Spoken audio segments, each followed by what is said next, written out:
That's what you experience. My mother was a teenage mother. She was 19 when she was pregnant with her second child, which would be me. And I will share the year.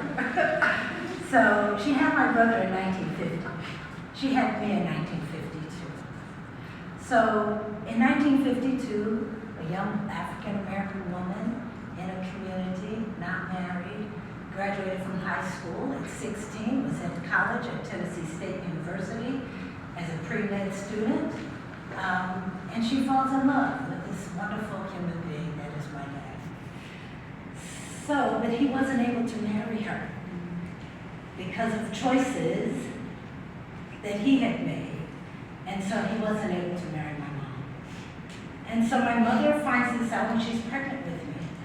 And my backstory is that when I asked my grandmother about my birth story, when I was in graduate school, part of being a marriage and family therapist, we have to go deep into that space, right? Because those are the messages that you are functioning on today.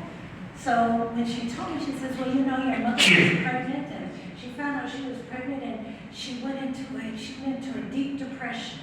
So I always used to joke and say, you know, it's a wonder that I had any positive energy in my body, because I was, you know, incubated under depression. But no, I had come to understanding my backstory. My mother wasn't experiencing depression. My mother was grieving. My mother was grieving a lifestyle that she thought that she was going to have. My mother was grieving the fact that she was a single person. My mother was grieving that she wasn't in college. My mother had a number of losses that were very different from what we say when we think about, when we talk about loss. We think of the death of a person.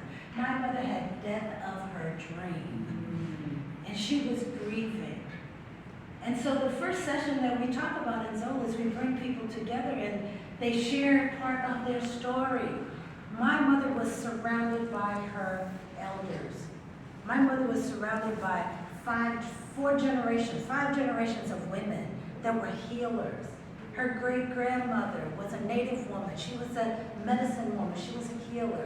Her grandmother, my great-grandmother, Mama T, was an herbologist.